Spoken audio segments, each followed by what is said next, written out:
The time is at hand.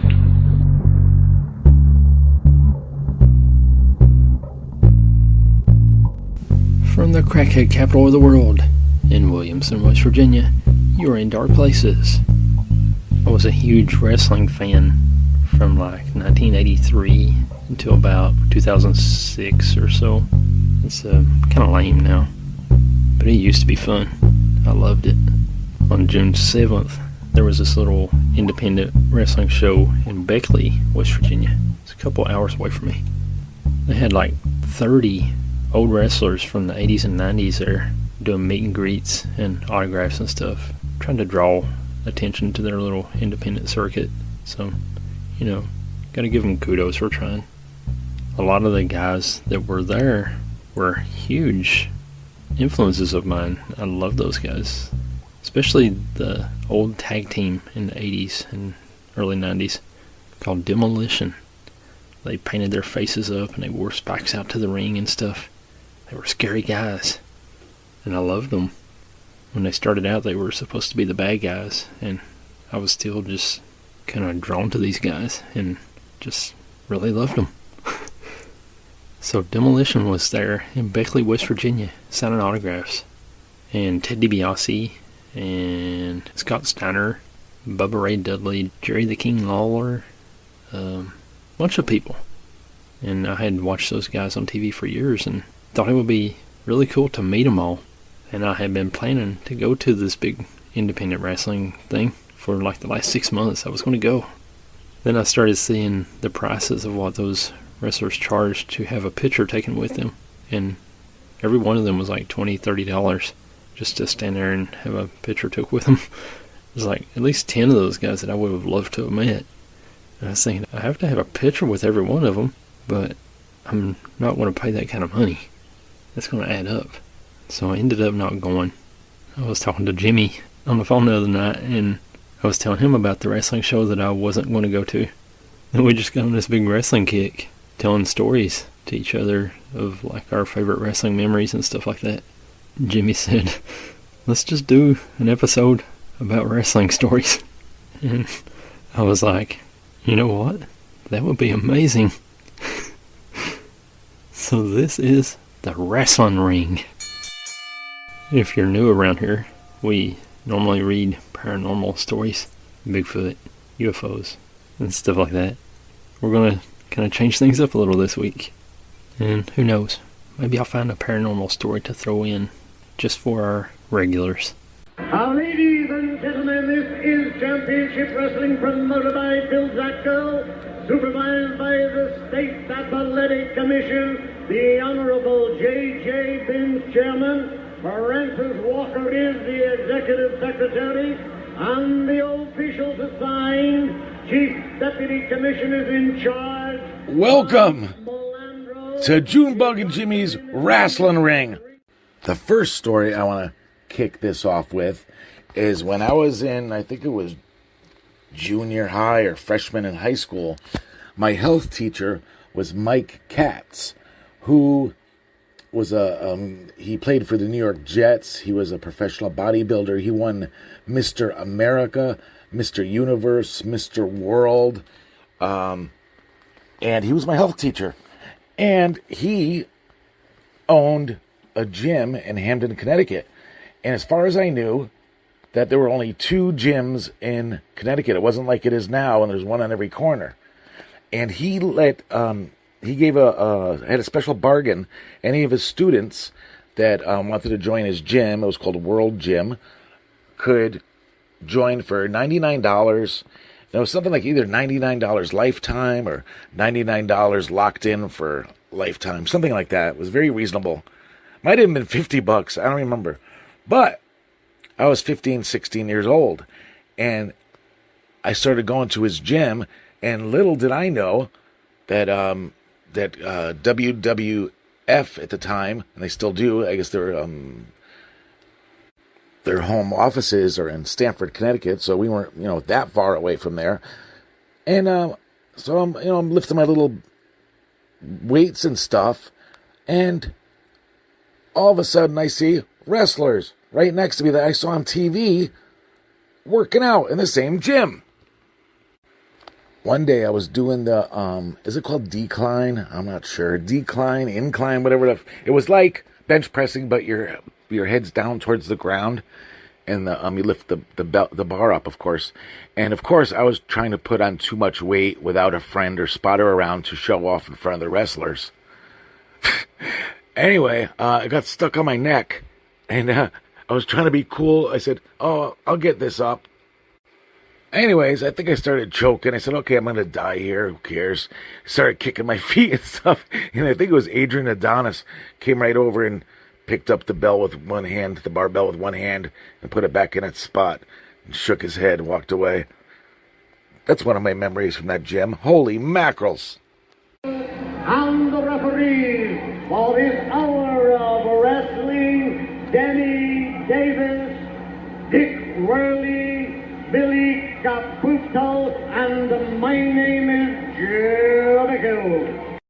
Back in the early 80s, NWA wrestling would come to the Williamson Fieldhouse pretty often, about once every 6 months or so. Seemed like they were always there. And we would get some big name stars there. Ric Flair, Cactus Jack, the Fabulous Freebirds, Rock and Roll Express, all those guys were there. There was a wrestler that we would watch on TV called the Mad Dog Buzz Sawyer. I think he was a bad guy, but me and my Aunt Tin loved him. And we watched him all the time and would laugh when he would act like a dog and heist his leg on his opponent and stuff like that. Well, Mad Dog Buzz Sawyer was at the Williamson Fieldhouse. My dad took me and my aunt down there to go see the show. We even made a sign that said, "Go Buzz, go, go, go." I don't think he saw it though. After the show, all the wrestlers went out in town and went to the bars and stuff like that to get a beverage. And there was a guy from Nolan, West Virginia, named Ray Crabtree. I don't know if I'm allowed to mention names on here or not, but that was his name. So Ray just happened to be at the bar when the wrestlers came in. And he had had a few drinks and he was pretty lit by that point. He started picking a fight with the wrestlers, talking about how wrestling is fake and they were all just sissies. Mad Dog Buzz Sawyer didn't care much for Ray's taunts. He said, "Why don't we step outside and I'll show you how fake wrestling is." So Ray was like, "Yeah, let's go. I'll take you." And they went out to the parking lot to fight. Buzz Sawyer grabbed Ray Crabtree and body slammed him through the windshield of a car. He broke Ray's back. Ray was out of commission there for a while, on crutches and everything, but he never did mess with another wrestler. And I was telling Jimmy about that, and he found this cool video of Wildfire Tommy Rich talking about that very incident. We wrestled in Williamson, West Virginia one night up in one of them old coal mining towns. And we come out, there wasn't but one store, so we stopped and got our beer. We was leaving. Buzz was pulled in. Some guy, they pulled up and started messing with them. And Buzz suplexed him out there on the pavement. I mean, he was a madman. We always heard through the grapevine that he got body slammed, but a suplex would make more sense. I think he got suplexed.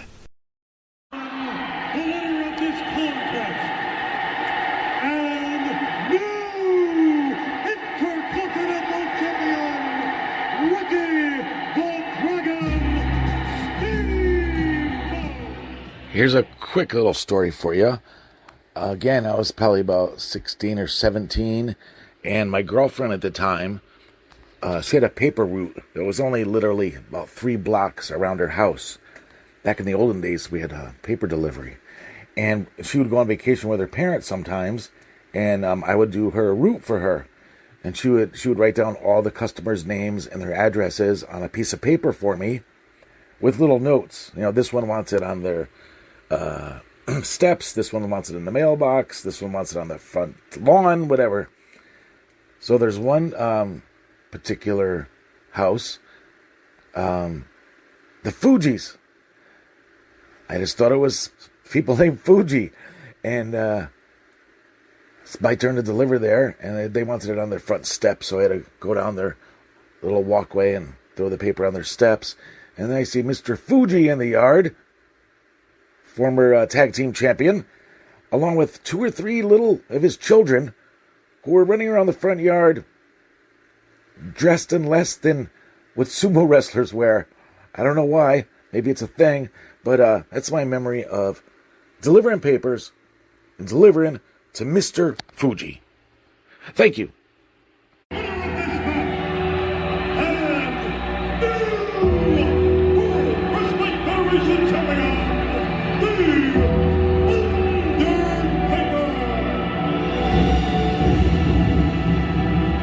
All of the wrestling organizations had their own little territories. There was NWA, which later became WCW, that operated mostly in the South, and then WWF, which later became WWE, operated more up north, and each organization kind of refused to acknowledge the other one. There would be guys that would cross over and go to different organizations all the time, and they didn't want to tell their fans, oh yeah, he just came from WCW or whatever, and now he's here in WWF. So they would come to the company with a new name.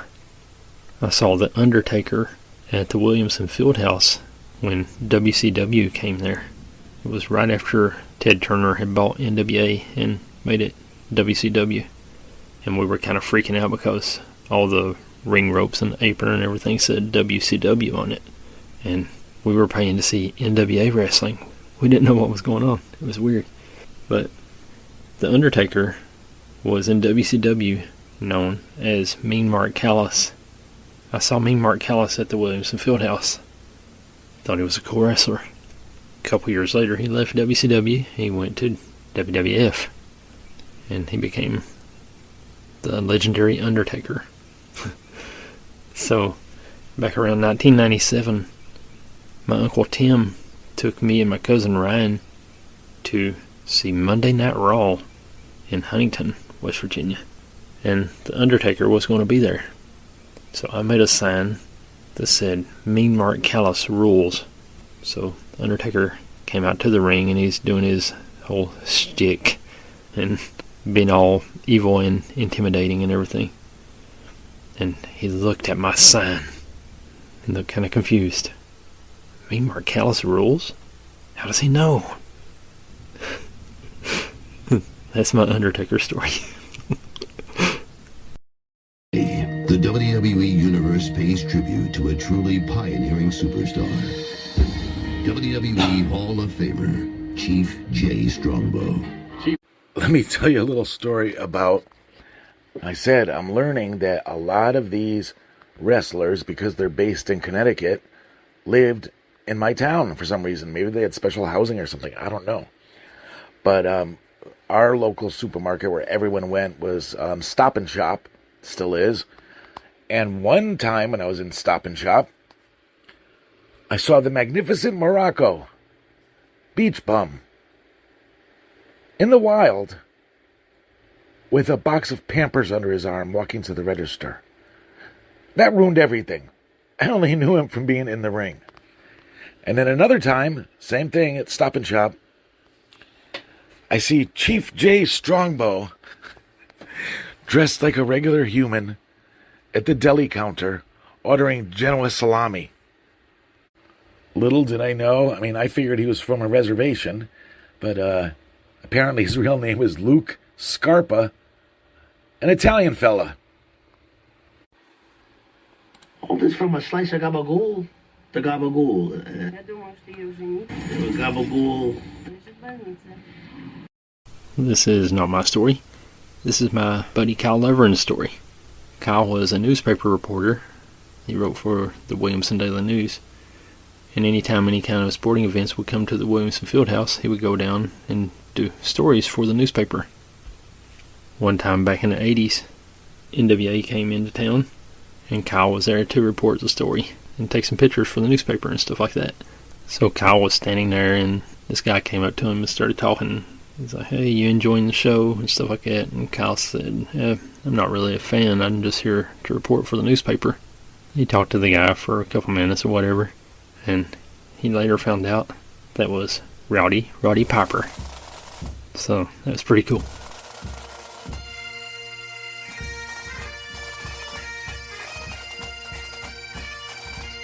This might be my favorite contribution to the Rasslin Ring. In high school, I was seeing this girl, and we were pretty new, and she said after school one day, she goes, "Would you mind stopping over at my friend Monica's house?" And I was like, of course. She was a schoolmate of ours. I knew her name, but I didn't know Monica. So this was it was on Shepherd Avenue in my town I lived. So we go there, and we went in through the garage. There's a little door that goes to the house, and it's a regular house.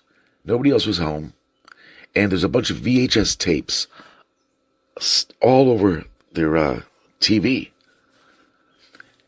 And she pointed at him. She goes, "Do you want to see my dad perform?" I don't know if he was Tony Bennett, Frank Sinatra. I don't know what she was talking about.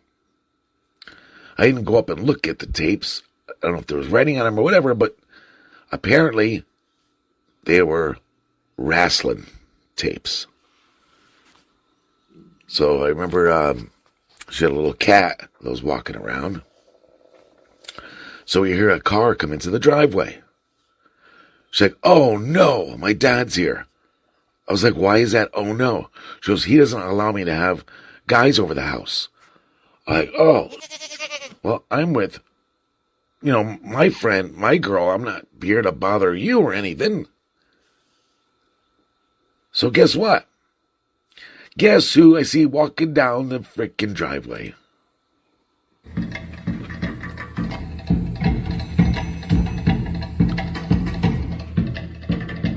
At the time, Alpha and Sika were like tag team champions, the WWF.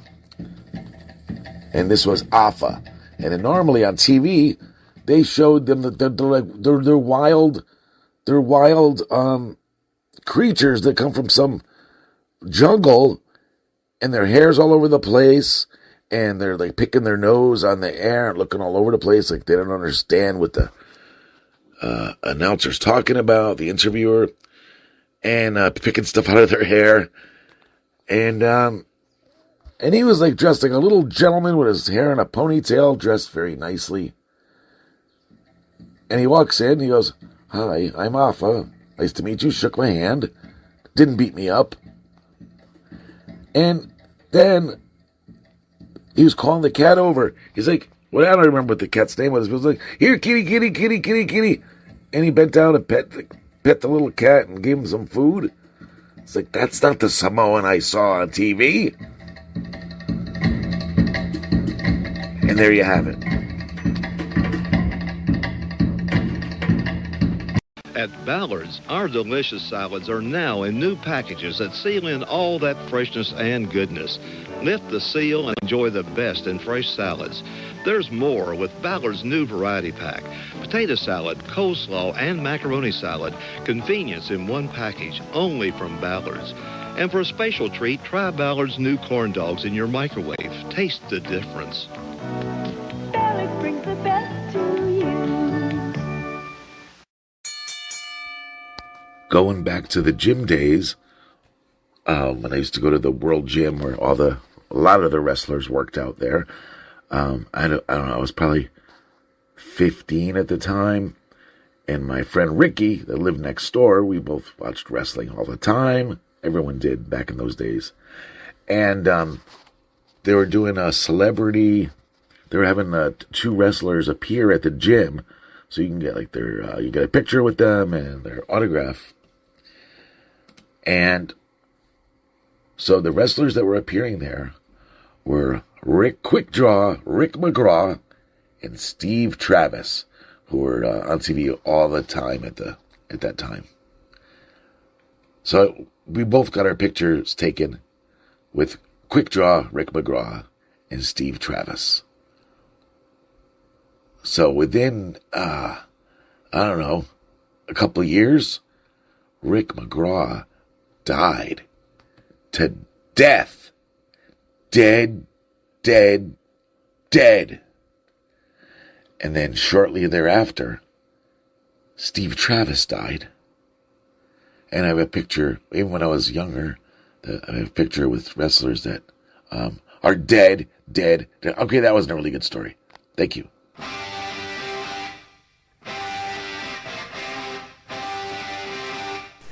How many of y'all remember WrestleMania 2 when Hulk Hogan fought King Kong Bundy inside a steel cage?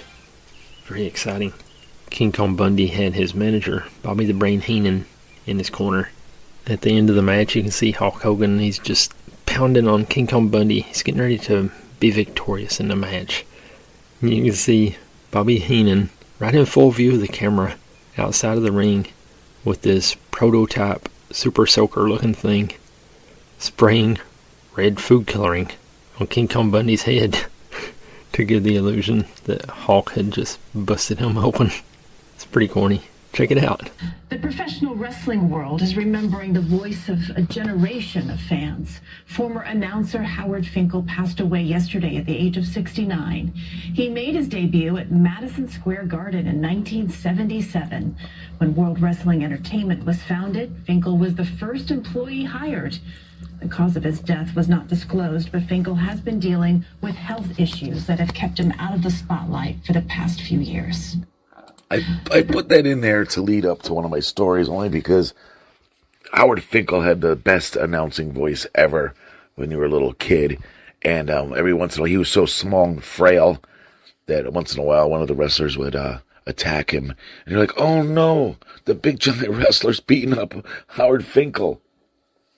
Anyway, that reminded me, actually it didn't remind me, I'm just telling the story, and use that as an intro. And I'm babbling. But when I was a little kid, when things used to get a little too bloody or the violence was too graphic for TV, or they wanted you to think so. It was a WWF. I was a little kid, and they would cover the screen with a big red X and write the word censored, like blinking over the X. You're like, oh my God, what's happening? And you used to try to crane your head around the X to see what was happening. And I looked up some of the examples when they used the X. And one of them was when Baron von Raschke, he'd apply the claw, and immediately the X used to go up. Holy mackerels, what's he doing to that guy? Then they would also use the X for Blackjack Mulligan's claw.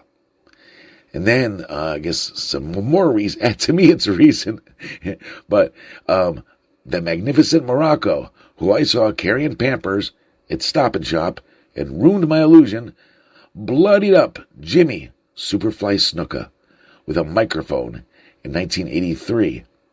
And then Ron Bass raked Brutus the Barber Beefcake's head with his spurs. And then, another time, when Jake Roberts' Cobra bit Randy, Macho Man, Savage. Holy mackerels. Thank you. And that last one, where Jake the Snake Roberts turned the snake loose on the Macho Man Randy Savage. It reminded me of when Jake the Snake was on Joe Rogan's show. He gave a little behind-the-scenes peek into that story of how the match went down, and here is a clip of the funniest interview ever. That's a real thing. Here's the story. I'm in the locker room behaving myself, not minding a soul. In fact, I believe I was cleaning the washcloth, blackboards off, and I was making it nice for everybody. And Macho walks in. He's like, "All right, brother, we're gonna do it tonight, I guess. Huh? That's the story going around. We're going to get down and do it." "Yeah, dude, sounds great." And he's like, "We got to take care of a little business first, though." I'm like, "What?" "About the snake." "Yeah." "Has he been fixed or not?" fixed. You mean poisonous? He goes, yeah, that might be the problem. I'm like, Randy, of course he's been fixed. He goes, maybe he has and maybe he hasn't. Stranger things have happened in the WWE. Somebody wants the Macho Man's Intercontinental Heavyweight Championship title. It's just you and him. A poisonous snake on him. The rest is history. Macho's dead. Snake's the champ. I'm like, dude, are you... Jake, I'm just telling you this. He has to bite you. Now. Wow. Whoa. I'm like, what? He goes, if not, we got to go at it right now, me and you. And he's up in my face with his fist. I'm like, man, what the is wrong with you? Don't play no games, Jake. Get the snake out. So I got the snake out, man. I'm like, you psychotic. I'm like, any special place you wanted to bite me, like my rock. He's like, anywhere's good. How about the leg? I'm like, fine. So I got the cobra out and I pulled my pant leg up, shimmied him a little bit, and stuck my leg up there, and he bit me. 3-4 seconds, let's go. Macho's like, now don't move, don't take no elixirs, don't take no antidotes, don't take no pills, don't take no pedigerm-free or anything.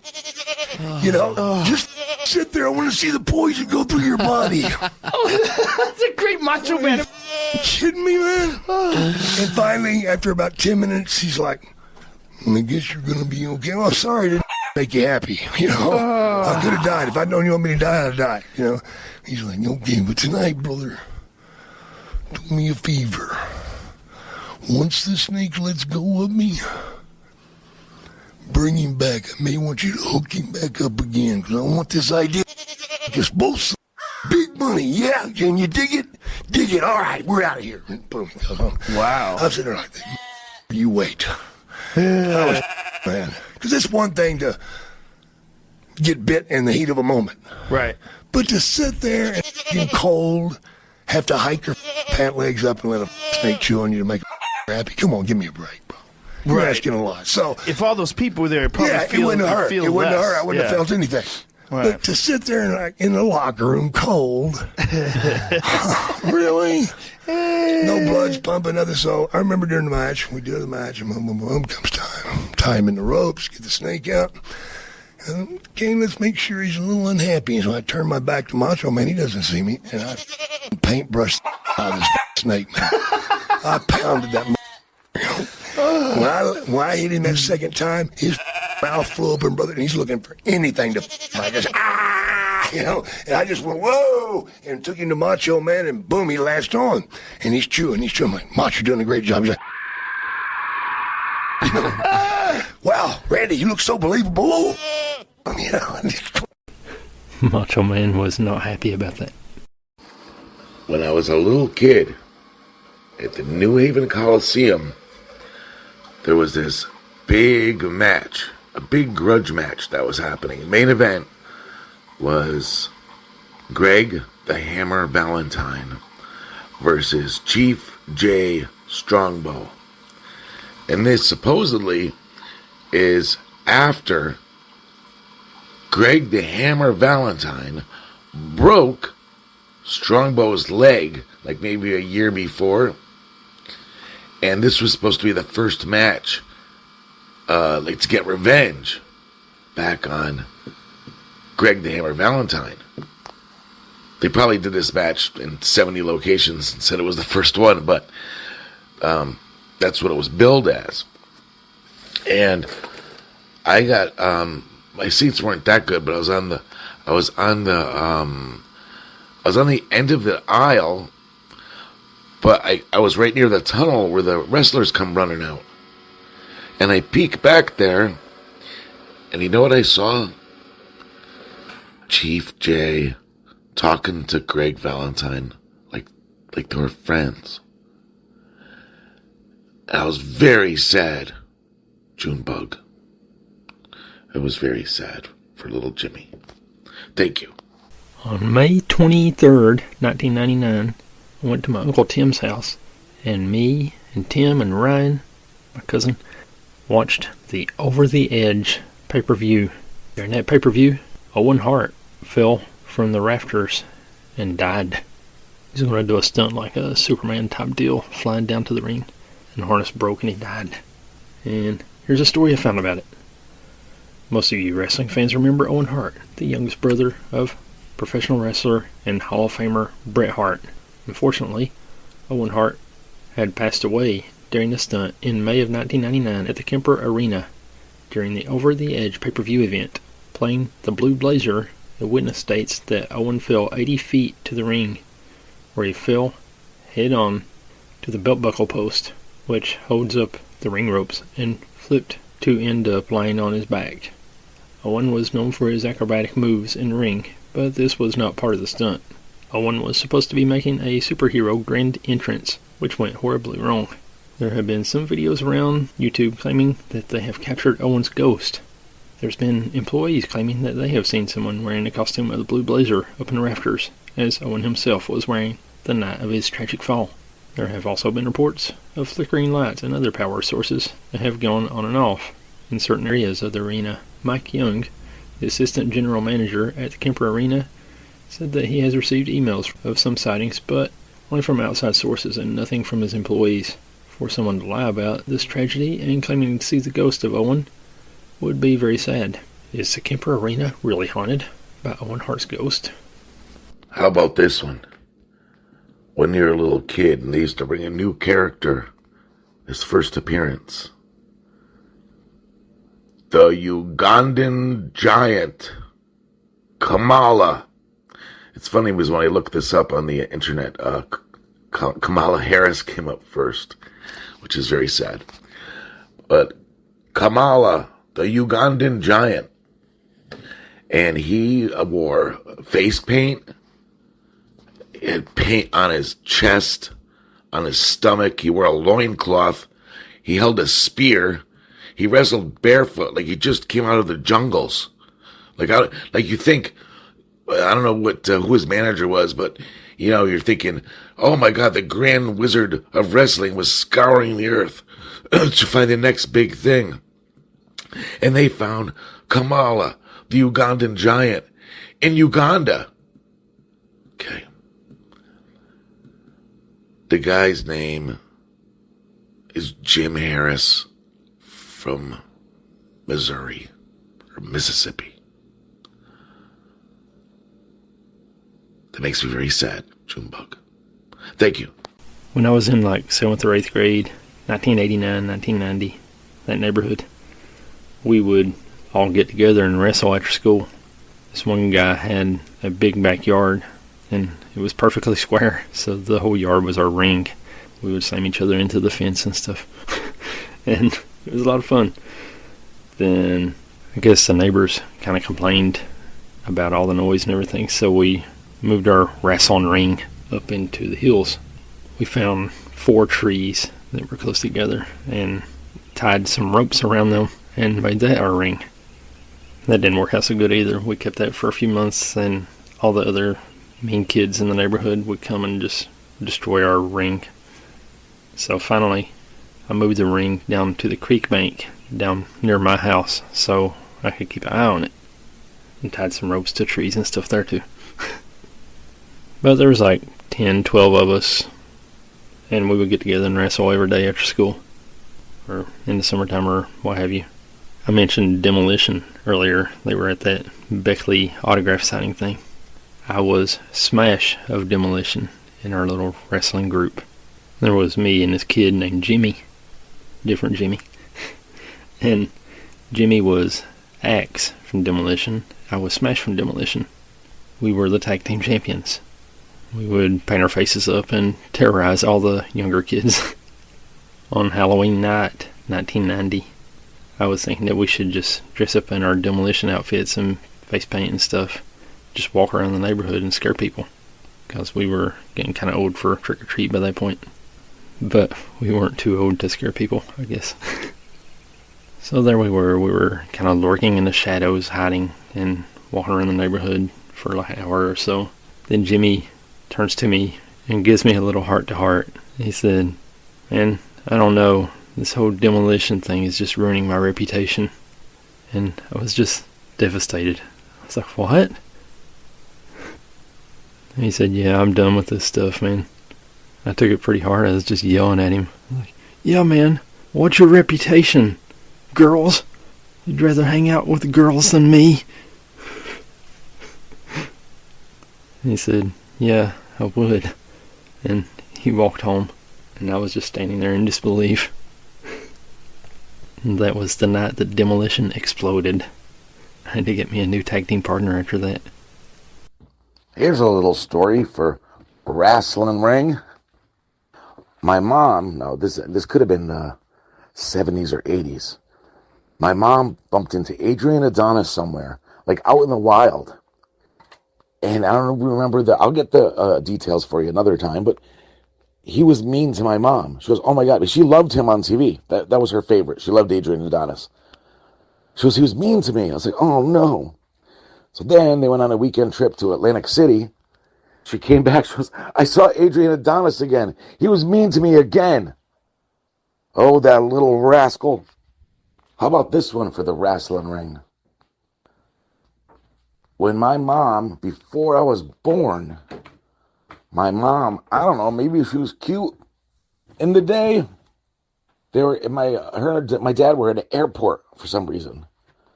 And all of a sudden there was this big commotion. And some guy got in the middle of the crowd and stood on something, and apparently it was Muhammad Ali. And he stood up and talked to people and everything. And it was a big crowd, and he picked my mom, like pointed out at her way in the crowd, and pointed to her and did the come here motion with his finger. And my mom went through the crowd, went up to him, and she got an autograph. And at the time, she said, that's Cassius Clay, you know? So she got back and she looked at the piece of paper and she goes, what is this? She didn't understand what that was. He must have been in the middle of the name change thing. But anyways, we still have that signature. And he was one of my freaking heroes as a kid. Thank you. We are woefully out of time here on the Rasslin Ring. Thanks to Jimmy Haunted. It was a lot of fun. And thank you for listening. We'll see you again right here next week. God bless.